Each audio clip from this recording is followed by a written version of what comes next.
أعوذ بالله من الشيطان الرجيم بسم الله الرحمن الرحيم فخلف من بعدهم خلف ورثوا الكتاب يأخذون عرض هذا الأدنى ويقولون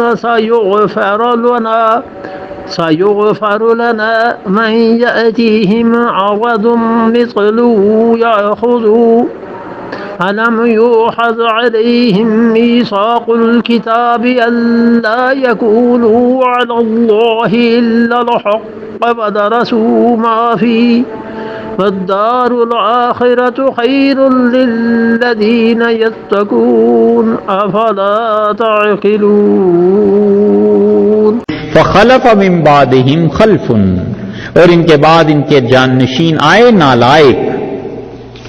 یہ خلف جو ہے نا، خلف عربی میں کہتے ہیں نالائق جانشین، اور خلف لام پر زبر جب آ جائے تو اس کا مطلب ہے قابل. اردو میں کہیں کہیں لکھا ہوتا ہے کہ خلف الرشید، نہیں پڑھا، اشتہاروں میں کہیں کہیں ہوتا ہے، اور بعض سے پڑھتے ہیں خلف الرشید. تو خلف کا مطلب نالائق جانشین. اللہ تعالیٰ نے فرمایا جب ان کے جانشین نالائق آئے، ورثوا الکتاب، جو کتاب کے وارث ہوئے، یاخذون وہ لیتے تھے، عرضا دنیا کماتے تھے، ھذا الادنا اسباب کماتے تھے، ھذا الادنا اس ادنا زندگی کا، دنیا کی زندگی کے لیے مال کماتے تھے، کتاب کو بیچتے تھے.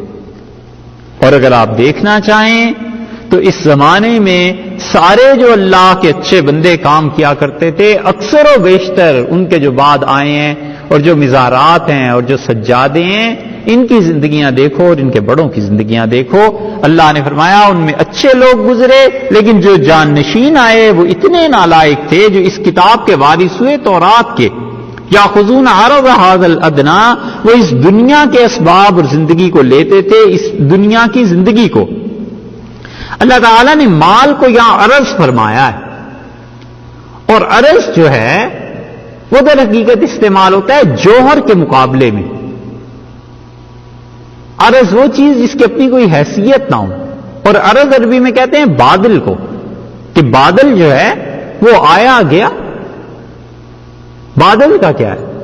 اسی طرح عرض یہ کپڑے کے جو ایک ہوتا ہے طول اور ایک ہوتا ہے اس کا عرض، اس کو بھی کہتے ہیں نا، کیونکہ وہ چھوٹی چیز ہے جو پیش کی جاتی ہے، اور اصل چیز تو اس میں لمبائی ہوتی ہے. تو یہاں پر اللہ تعالیٰ نے دنیا کو عرض سے جو تعبیر فرمایا، اس کا مطلب بے ثبات چیزیں، ایسی چیزیں جن کا قیام ہی نہیں، جن چیزوں نے باقی ہی نہیں بچنا، جن چیزوں نے رہنا ہی نہیں. اور ادنا کا لفظ ارشاد فرمایا ہے، ادنا کا جو لفظ ہے یا تو یہ دنون سے ہے، اور دنون عربی میں قرب ان کے معنی میں آتا ہے، یعنی جو چیز قریب ہو، اور اقرب اسی کا مؤنث، اقرب اسی سے بنا ہے اور مؤنث اس کا دنیا ہے، یعنی جو بہت قریب چیز ہے نا، اس قریب چیز کو انہوں نے لے لیا، خدا کی کتاب بیچ دی. اور یا یہ لفظ بنا ہے دناعت سے، اور دناعت کا مطلب ہے ذلت. دناعت کا مطلب ہے کہ عزت کا نہ رہنا. تو یہ دنیا دنی کے پیچھے ہو گئے، اس ذلیل دنیا کو انہوں نے کمایا خدا کی کتاب بیچ بیچ کر. اب اس امت کا حال دیکھ لو کہ کیا ہے، اور آگے سنیے. وَيَقُولُونَ، اور دعویٰ کرتے رہے یہودی، سَيُغْفَرُ لَنَا، ہم تو بخش دیے جائیں گے، ہم کو تو معافی ہے، ہم تو فلاں بزرگ کی اولاد ہیں، ہم تو حضرت ابراہیم علیہ السلام کی اولاد ہیں، بخش دیے جائیں گے. کرتوت یہ اور دعوے یہ. اللہ نے اس کا 2 جگہ پہ رد، 4 جگہ اللہ نے اس کا رد فرما دیا ہے. وہ تو خیر انشاءاللہ کل پڑھیں گے، مگر اللہ نے اس کا 4 جگہ پر رد فرمایا ہے. اللہ تعالیٰ نے فرمایا ہے دنیا کو لیتے رہے، خدا کی کتاب کو بیچتے رہے، یہی حال ہو گیا. صاحب روح المعانی نے بڑی اچھی چیزیں اس پہ لکھی ہیں. وہ کہتے ہیں کہ ہمارے دور میں صاحب روح المعانی رحمت اللہ علیہ یہ کب کے ہیں؟ یہ جس زمانے میں انقلاب آیا تھا محمد بن عبد الوہاب اور ان کا، یہ سارے لوگ ہم اثر ہیں.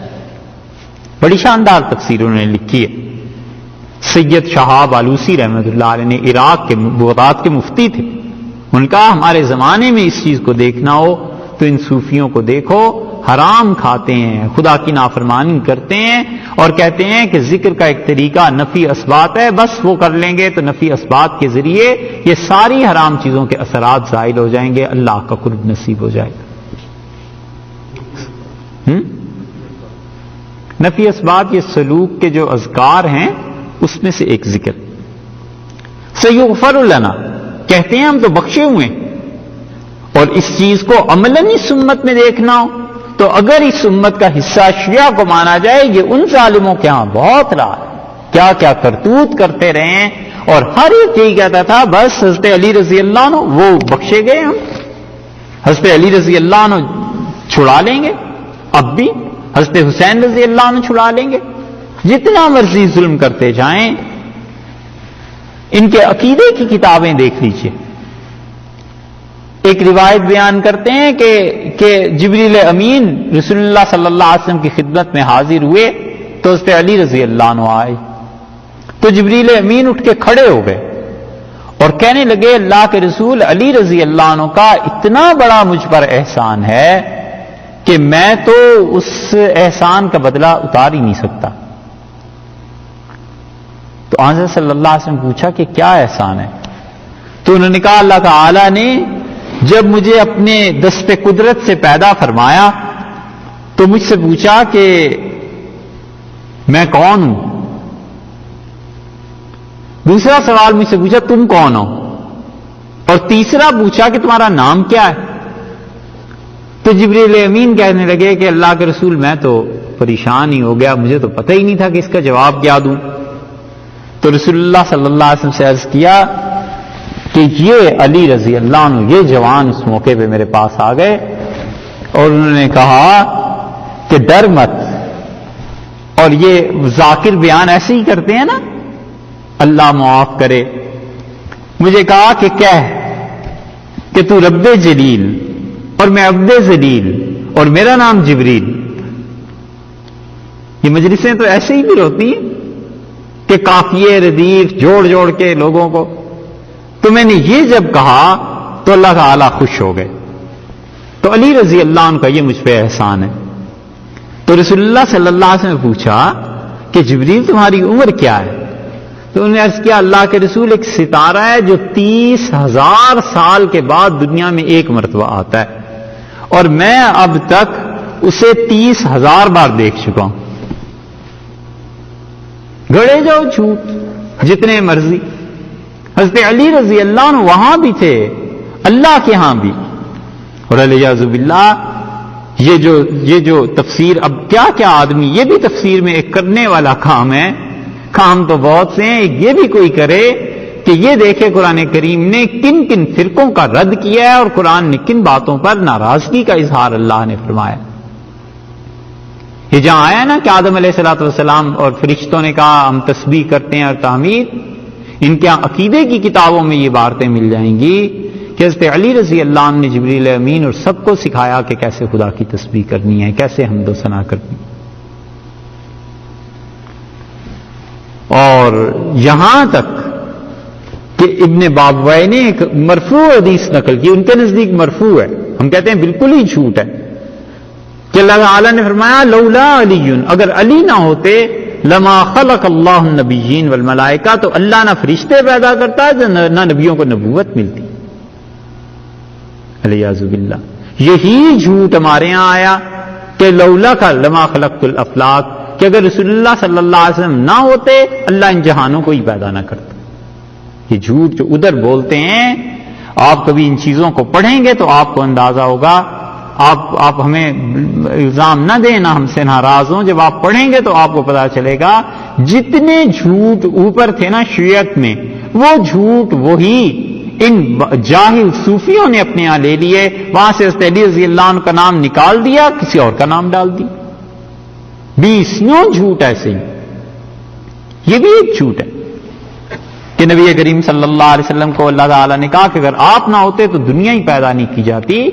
غلط بات ہے، رسول اللہ صلی اللہ علیہ وسلم سے اللہ نے نہیں کہا، بھائی اتنی سی بات ہے۔ باقی حضرت صلی اللہ علیہ وسلم کی عظمت ان کی شان، اس میں کس کو کلام ہے؟ یہ سب شیعت میں بس بخشے جاؤ گے، محرم کا ایک دن ماتم ہو گیا، سارے سال کے گناہ معاف ہو گئے، سب کیا دھرا معاف ہو گیا. اور یہاں تک تعلیم دینا کہ سنیوں کا مال تمہارے لیے حلال ہے اور ان کی عورتوں سے نکاح بھی بغیر نکاح کے بھی جائز ہیں یہ، اور ان کے مال لوٹ لو، یہ سب تمہارے لیے جائز ہیں. اس لیے ہم کہتے ہیں کچھ نہ کرو بھائی، اپنی اصل کتابیں پڑھ لو، بس اتنا ہی کر لو اور کچھ نہیں، ہمیں بھی چھوڑ دو. سنیوں کو بالکل ایک طرف کر کے تم یہی سمجھ لو الیاذ باللہ یہ سب کافر ہیں. اللہ کے بندو اپنی کتابیں پڑھو. پانی پانی کر گئی مجھ کو کلندر کی یہ بات، تو اگر میرا نہیں بنتا نہ بن، اپنا تو بن، اپنی کتابیں پڑھ لو یار. جو کچھ لکھا ہے کافی میں، اصول کافی میں، ملا یظہر الفقیہ میں، یہ بنیادی ان کے یہاں حدیث کی کتابیں ہیں، اسے پڑھو تو اندازہ ہو جائے گا کہ مذہب ہے یا کیا کھیل تماشے کی چیزیں ہیں. کہ سیدنا علی رضی اللہ عنہ امیر المومنین رضی اللہ عنہ اتنے بڑے کہ انبیاء علیہ الصلوۃ والسلام ان کے پاؤں میں کھڑے ہیں. یار کوئی تک بنتی؟ نبوت اور رسالت یہ سب الیاذ باللہ اس گھر کی باندیاں تھیں، خادمائیں تھیں. حتیٰ کہ جبریل امین کو بھول ہو جاتی تھی اور اللہ بھی بھول گیا بعض مرتبہ. تو اب کرنا کیا ہے آگے؟ اس سے بھی کوئی بڑا مقام ہے. اور یہ سب لکھا ہوا ہے کتابوں میں، پڑھتے نہیں نا. اللہ تعالیٰ نے فرمایا ان یہودیوں کو دیکھو، وَيَقُولُونَ سَيُغْفَرُ لَنَا، کہتے ہیں بخشے ہوئے ہیں. وَإِن يَأْتِهِمْ مَرَضٌ مِثْلُهُ، اور اگر ان کے پاس، یہ اب جو مدینہ کے یہودی ہیں، دیکھیے قرآن نے بیان کیا نا پہلوں کا قصہ کہ وہ کتاب کے وارث بنے، وہ ایسے ظالم تھے، اب ان پہ آ گئے. وَإِن يَأْتِهِمْ مَرَضٌ، اور یہ جو اب یہودی ہیں نبی کریم صلی اللہ علیہ وسلم سے فرما رہے ہیں کہ آپ کے ہم عصر عرض، ان کے پاس اگر دنیا آئے مثلہ، جتنے پہلوں کے پاس آئی تھی، یا خذو، تو یہ بھی لے لیں.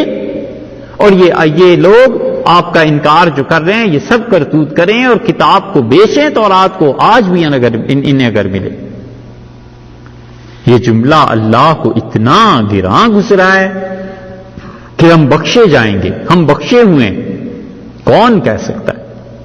پہلا رد کیا ہے، الم یؤخذ علیہم میثاق الکتاب، کیا ان یہودیوں سے کتاب میں پکا وعدہ نہیں لیا گیا تھا کہ اللہ یقولوا علی اللہ، کہ اللہ تعالی کے متعلق کچھ نہیں بولو گے الا الحق، سوائے سچائی کے؟ کیا ان یہودیوں سے یہ وعدہ نہیں لیا گیا تھا کہ اللہ کے بارے میں ہمیشہ سچ بولنا؟ وَدَرَسُوا مَا فِيهِ، اور پڑھا انہوں نے جو کچھ لکھا ہوا ہے تورات میں، انہوں نے پڑھا بھی ہے. جان بوجھ کر جھوٹ بولتے ہیں. اللہ نے کہا ہے کہ تم بخشے ہوئے ہو؟ اللہ تعالیٰ نے یہ کیا کہاں فرمایا ہے؟ یہ درسو معافی کا مطلب یہ ہے کہ انہوں نے پڑھا ہوا ہے، یہ جانتے ہیں، جان بوجھ کر جھوٹ بول رہے ہیں. والدار الآخرہ، اور آخرت کا گھر، خیر للذین یتقون، بہت اچھا ہے ان لوگوں کے لیے جو متقی ہیں. افلا تعقلون، کیا انہیں بوجھ نہیں، کہ انہیں سمجھ نہیں آتی کہ رشوت لے کر غلط مسئلے بتاتے تھے اور پھر امید بھی کہ ہم بخشے ہوئے ہیں، اور آج آپ کے معاصرین پھر اسی کام پہ جتے ہوئے ہیں، حاضر ہیں، ان کو پیسے دیں، ان سے غلط فتویٰ لے لیں. ایک رد فرمایا ہے